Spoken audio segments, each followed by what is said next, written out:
Hello, my darlings. I hope you're having a dreadful evening. I have the great pleasure of welcoming you to a very spooky edition of Theater Just Because's Quarantine Cabaret. My name is Jamie, and if you know me in real life, no you don't. I have a plethora of incredible, bone-chilling performances from talent across the Wood Buffalo region and beyond. We have singing, we have dancing, we have a short film, we have dramatic reading, the list goes on. These are incredible and deeply unsettling performances from all of my favorite people in the region. And thank you, deeply thank you to everybody who submitted for the cabaret. Now let's get on to the performances, shall we? My first terrifying treat for you tonight comes from the very fabulous Akshaya Lakshmi, a renowned artist and performer in the Wood Buffalo region. You might remember her from our performance of Evil Dead the Musical last year. She has a very spooky medley of songs prepared for you tonight. Afterwards, I have TJV's very own Samson Nand reenacting The Cat by the late and great poet Edgar Allan Poe. I hope you enjoy. I know I will. Good night.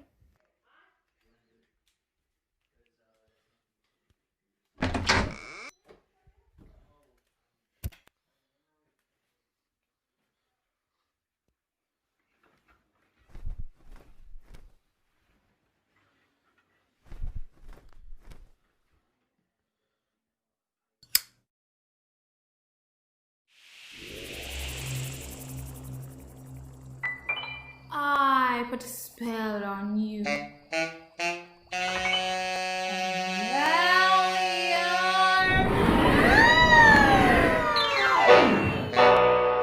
Hello, everyone.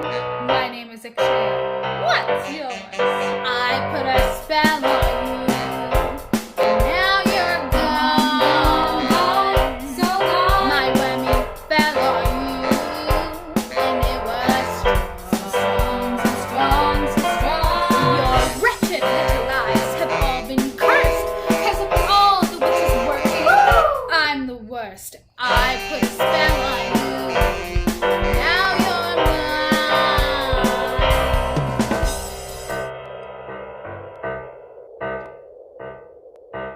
Boys and girls of every age, wouldn't you like to see something strange? Come with us and you will see this our town of Halloween. This is Halloween, this is Halloween, Halloween, Halloween, Halloween, Halloween. In this town we go home, everyone hailed a pumpkin song. La, la, la, la, la, la, la, la, la, la, la, la, la, la, la, la. Whee!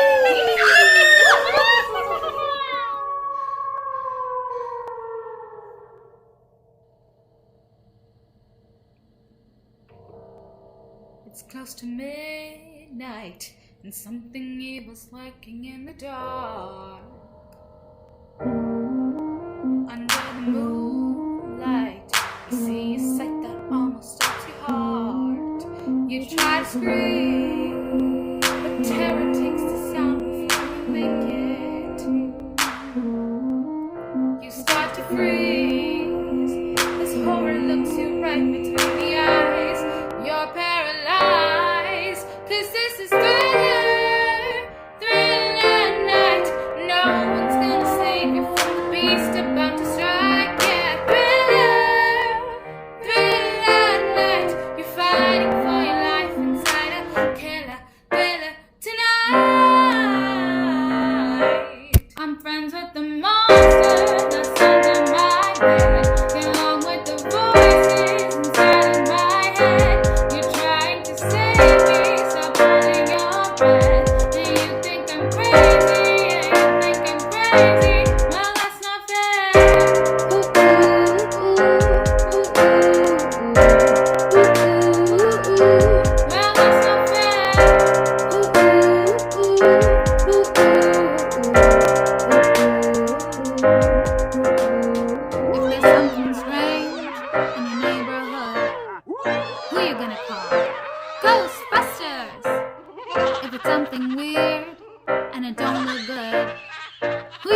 are Ghostbusters!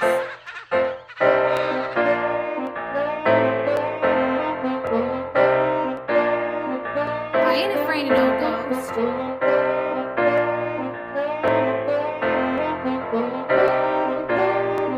I ain't afraid of no friends at the monster.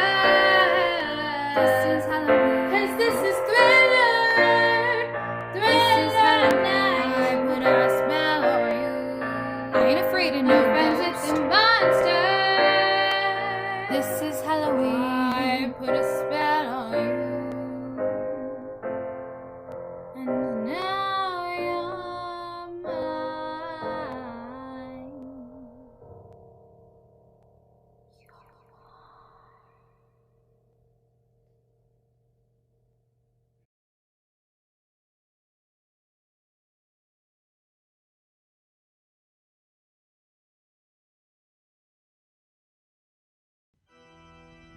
The Cat by Samson Poe.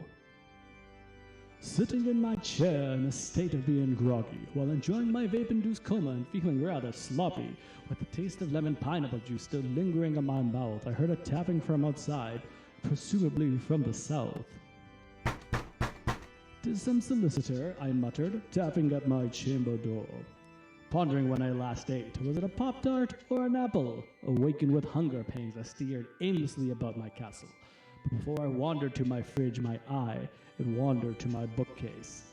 Sandwiched between comics lay my picture frame for my dear departed Lenore. Oh, why didn't I take a photo when I had the chance? I groaned and deplored. And at that moment, I heard a tapping. Louder than before. 'Tis some visitor entreating my entrance at my chamber door. Just some late visitor entreating my entrance, that is it, and nothing more. Presently my soul grew stronger, hesitating no longer.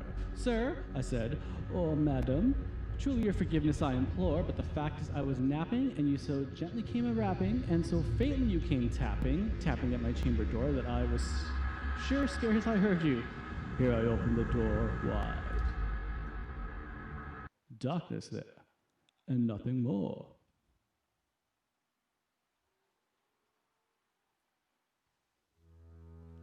But as I began to retreat to my foggy room of delight, I noticed a small creature whose eyes were burning bright. A creature whom I'd never seen before sat as if I were her guest, sitting on my couch, in black and white, looking her best. A cat. Nothing more, nothing less. "Pardon me, my friend," I said with a healthy dose of caution, "but I think you might be lost or mistaken if you walked in. I really like your style donning those sweet tuxedo threads and those adorable white socks that you probably wear to bed, but unfortunately, you can't sleep here tonight, so I wish you farewell."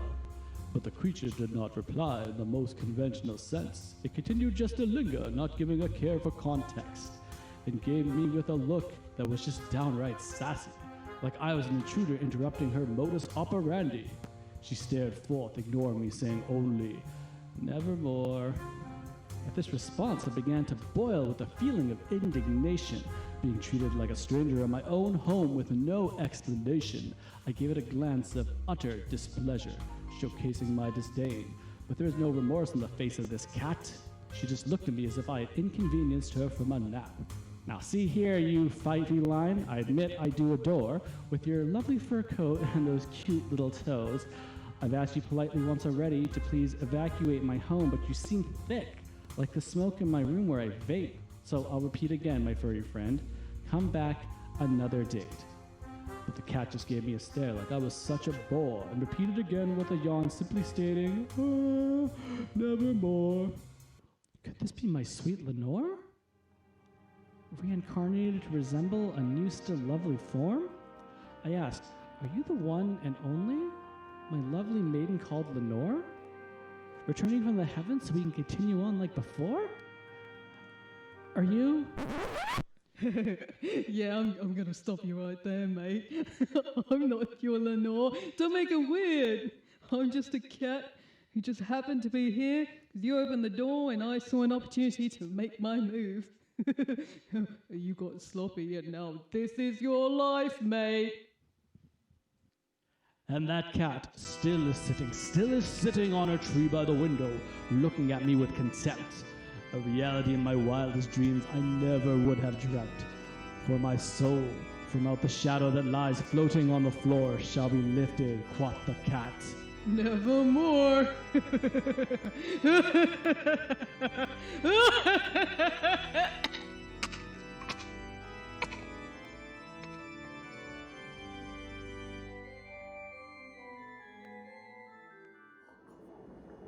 How vile.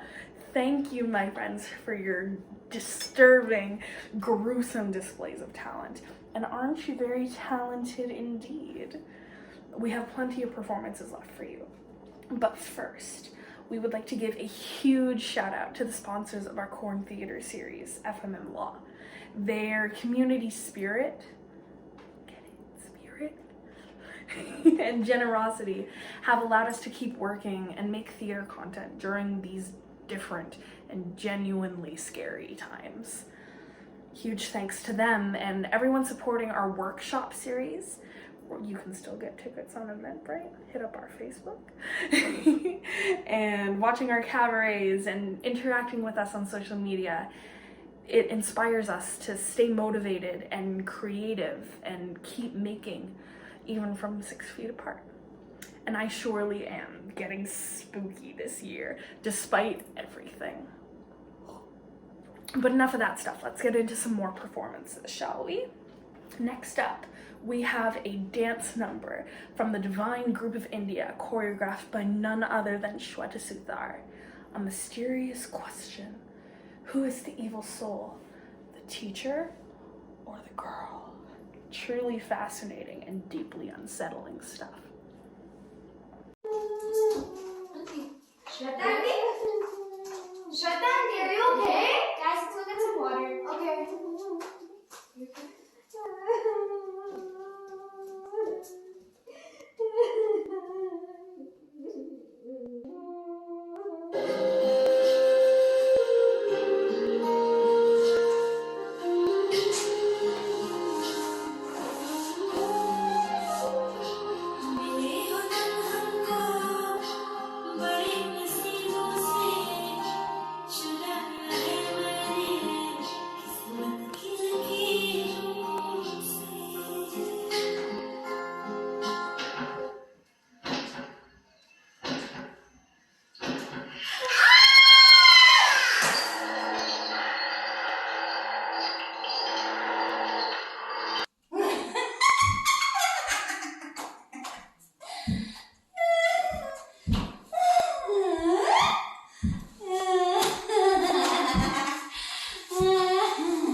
Hi, welcome back. I want to ask you, do you have any Halloween traditions? Since I was 11 years old, every single year on Halloween, I watched the Rocky Horror Picture Show, and I didn't think it could be more fun, but then I started drinking wine. One more question. Are you the parent that stays home and hands out candy, or are you the one that supervises the kids while they're trick-or-treating? I'll let you guess which one I am. I think these two questions tell a lot about a person. Our next performance comes from a very spooky friend of mine, the one and only Raili Boe. Raili's a theater artist, creative genius, and certified spooky lady. She has prepared a reading of The Raven by none other than Edgar Allan Poe. Let's take a look. Hi, my name is Raili Boe, and I will be doing a dramatic reading from The Raven by this guy, Edgar Allan Poe. Thanks. Once upon a midnight dreary, while I pondered, weak and weary, over many a quaint and curious volume of forgotten lore, while I nodded, nearly napping, suddenly there came a tapping, as of someone gently rapping at my chamber door. "'Tis some visitor," I muttered, "tapping at my chamber door. Only this and nothing more." Ah, distinctly I remember, it was in the bleak December, and each separate dying ember wrought its ghost upon the floor.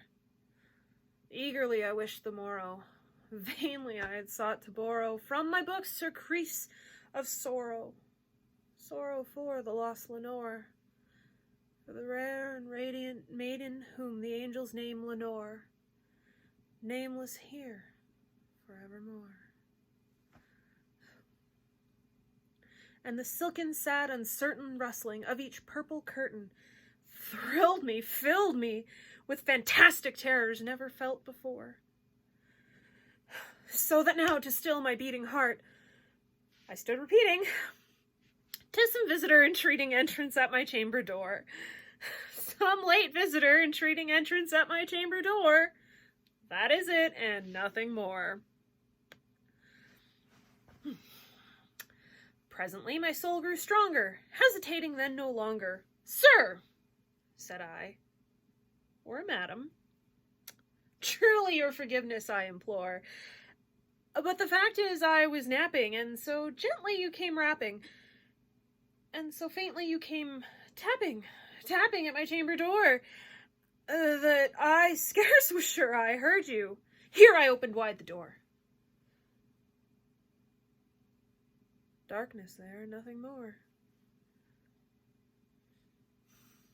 Deep into that darkness peering, long I stood there, wondering, fearing, doubting, dreaming dreams no mortal dared to dream before. But the silence was unbroken, and the stillness gave no token, and the only word there spoken was the whispered word, Lenore. This I whispered, and an echo murmured back the word, Lenore. Merely this and nothing more.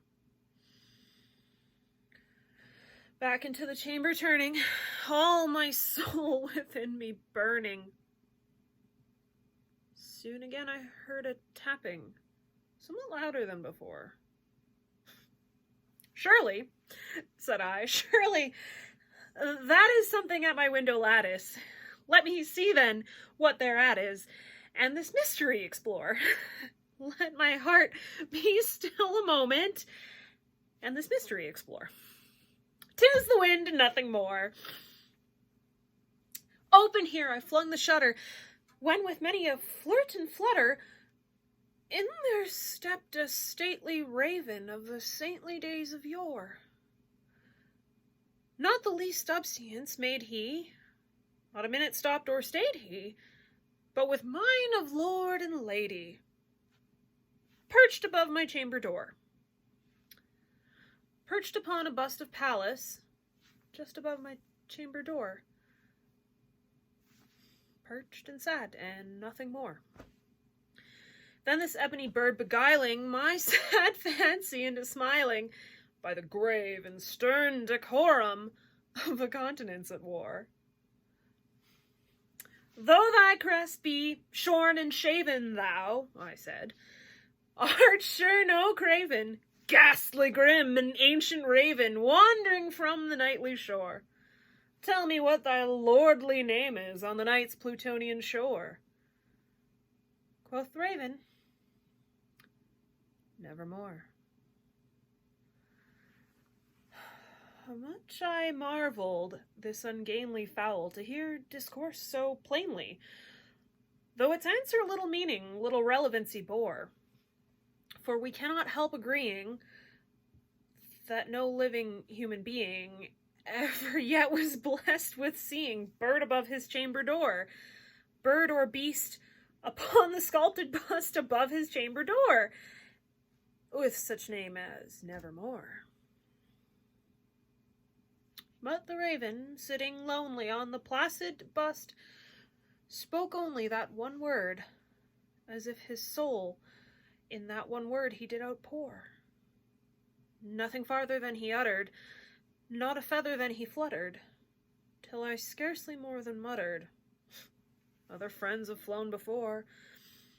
On the morrow he will leave me, as my hopes have flown before. Then the bird said, nevermore.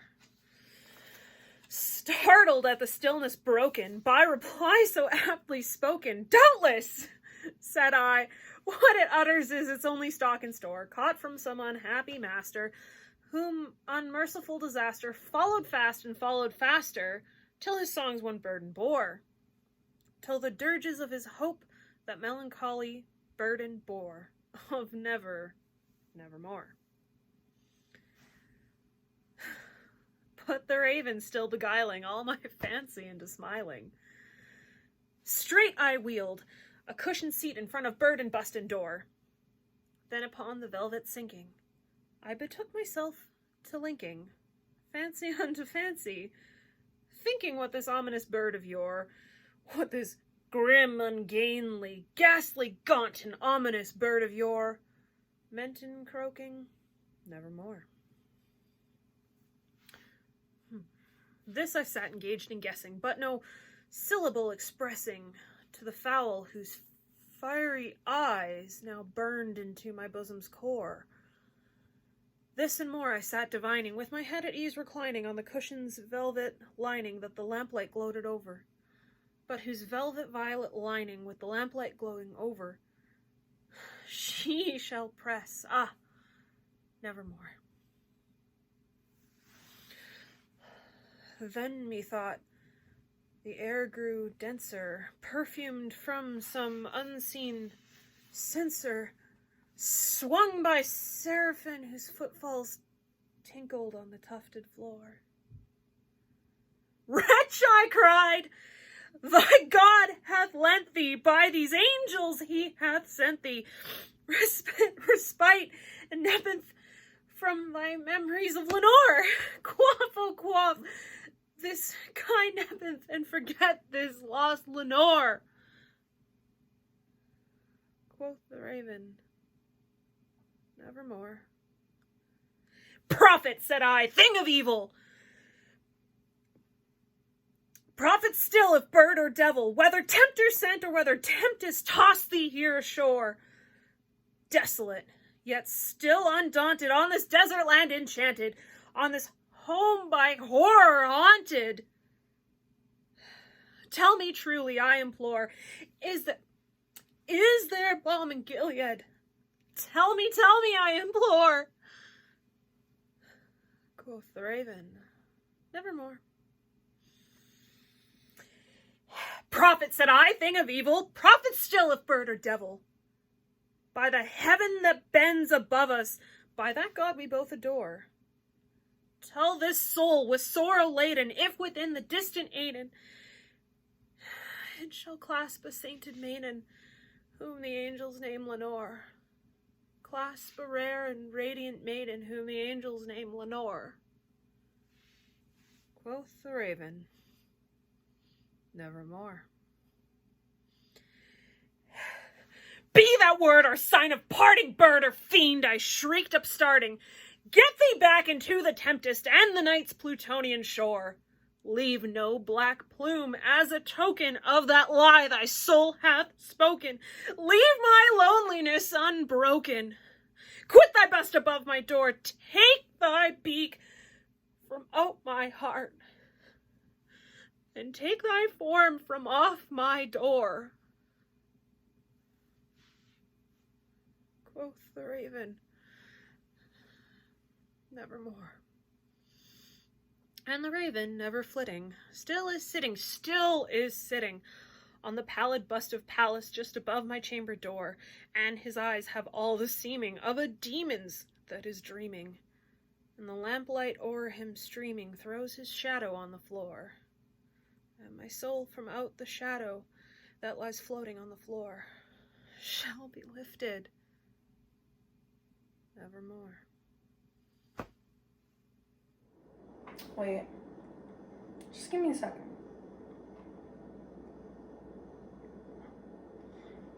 Next, we have the one and only DJ Qpid.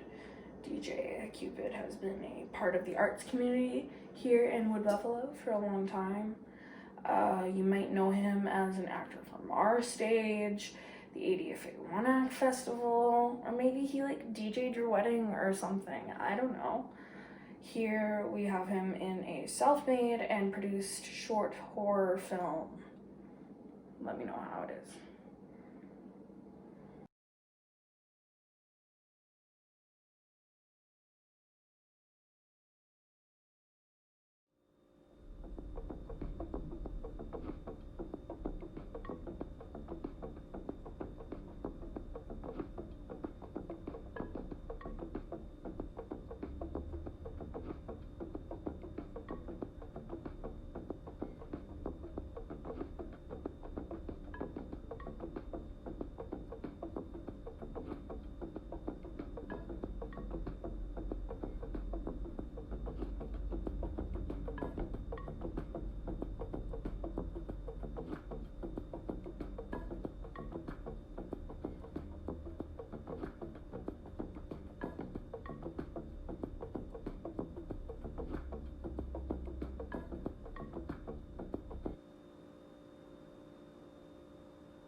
I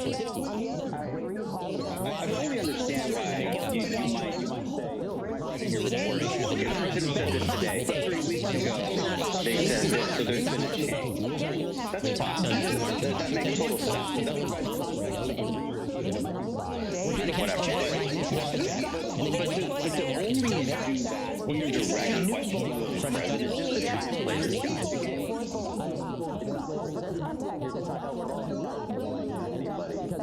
In the least, you mentioned the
Trespasser located.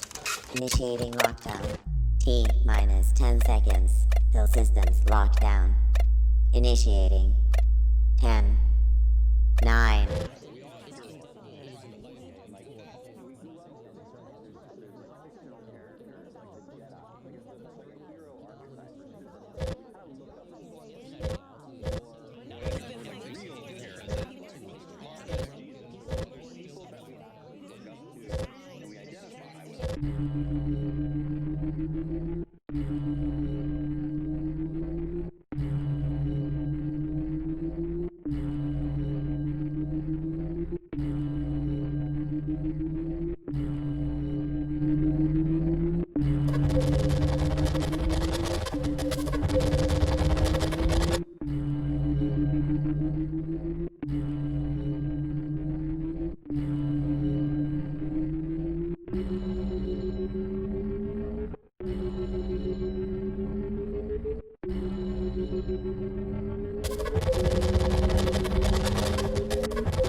Urgent message for mouse.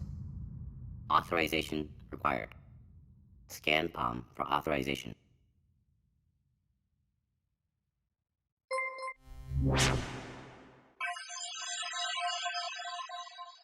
Message to self. This is a message to myself, code name Mouse031320. Listen, the quantum loop calibrator has been tampered with. You're inside working on a machine right now. If you're playing this, you're probably walking around in circles. I wrote in some code to help, but I'm not sure what it's going to look like on your end. Look for something that you can start and continue a feedback loop with. You probably lost most of your backup memory by now, but I have faith that you'll figure this out. The item should translate as an instrument or some sort of sound cable. You've probably lost most of your backup memory, but I have faith that you'll figure this out. The item should translate as some instrument or some sort of sound cable. I tried to make it as obvious as possible. Just in case this sound vortex is cracked and we have unwanted listeners, I'll kindly ask you to remember what the meaning of life is. That answer should be more than enough to help. Oh, and whatever you do, be sure not to set off that alarm, please. There's a bug in the system. Not sure how it got there. Setting off that alarm within this loop may trap you in there. I need you here, so don't do that. End of message.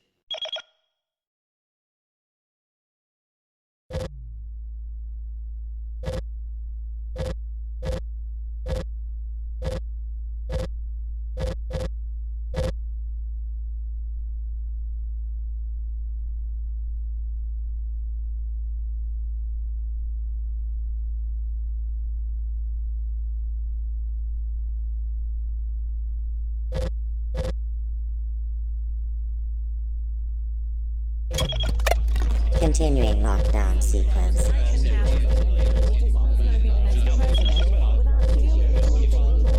5, 4, 3, 2.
No. I'm done. I'm deleting Facebook.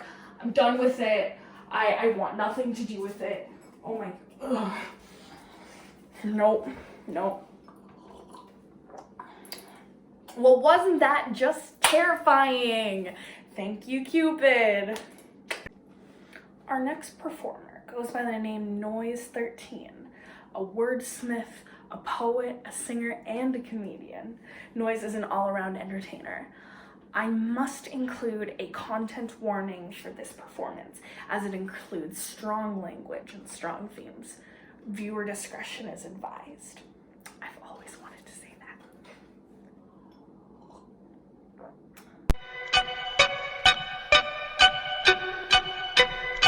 How's it going for McMurray?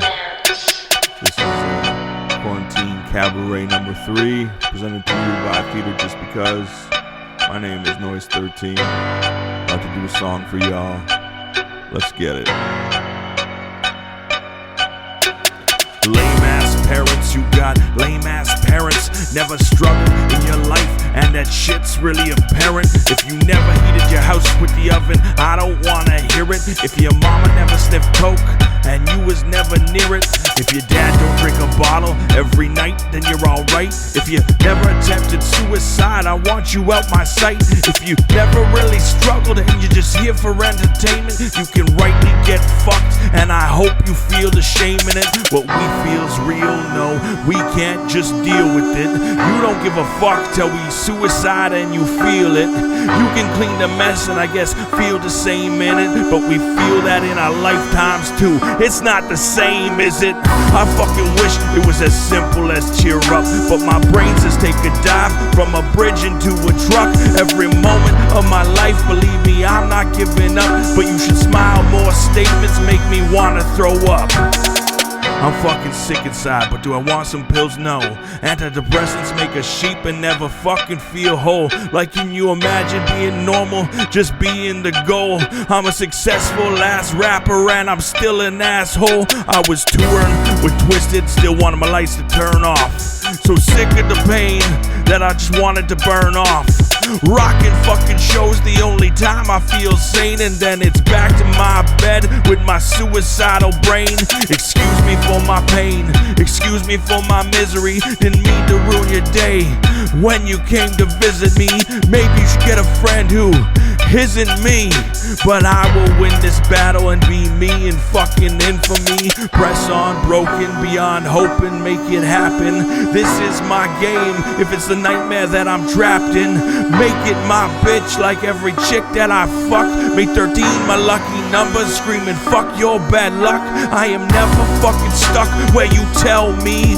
I am very aware that I am not healthy. I truly believe that you can't help me, so excuse me if I'm selfish with myself, see. I fucking have to live with no fucking have to give, except about my kid and these kids of these other skids that life gave the bone and never gave a hand up. But I'ma be an example and fucking stand up. I'ma be a shoulder you can lean on with these demons. I'ma be dragging you forward, dreaming of succeeding. We may never feel right and always be in pain, but I'ma get my kicks before this shithouse burns in flames. I'd like to thank Quarantine Cabaret for having me, and also allowing me to share my story, and also allowing me to cuss on this record this time. I had a lot of fun. This song is kind of about suicide awareness, and anybody going through this shit, please keep going. Just keep going.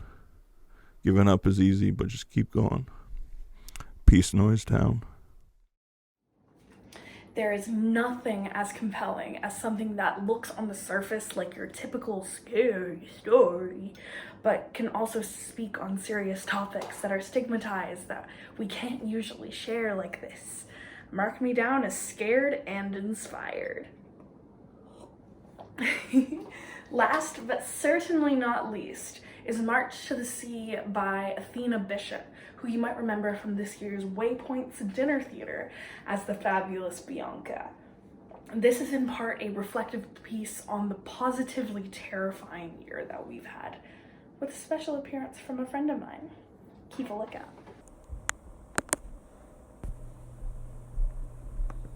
There's miles of land in front of us, and we're dying with every step we take. We're dying with every breath we make. And I'll fall in line. A stranger's back is all I see. He's only a few feet in front of me, and I'll look left and right sometimes, but I'll fall in line. No one looks up anymore, 'cause you might get a raindrop in your eye, and heaven forbid they see you cry. As we fall in line, and about this time of every year, the line will go to the ocean pier and walk right off into the sea. Then we fall asleep.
then the wages of war will start inside my head with my counterpart, and the emotionless marchers will chant the phrase, "This line's the only way." Then I start down the sand. My eyes are focused on the end of land, but again the voice inside my head says, "Follow me instead."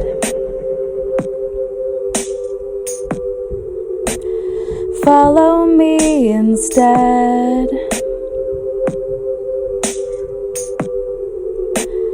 Follow me.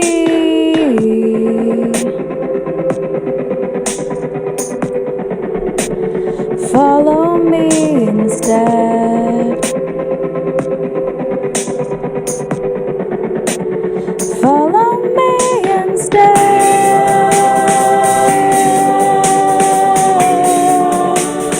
Follow me instead.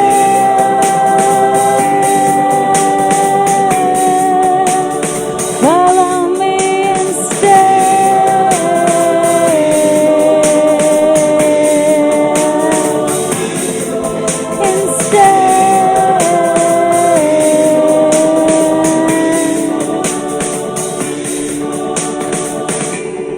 Take me up, seal the door. I don't wanna march here anymore.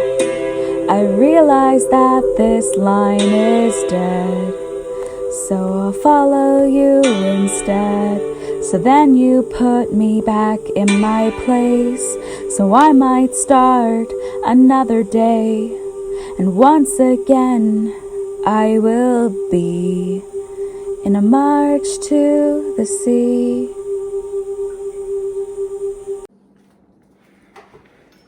Well, wasn't that absolutely horrendous? I hated every second of it. Thank you to our incredible artists who submitted content for us to share with you tonight. Please stay tuned to our social media for updates on our Corn Theater projects and our workshop series. I bid you all good night and happy Halloween. Stay spooky, darlings.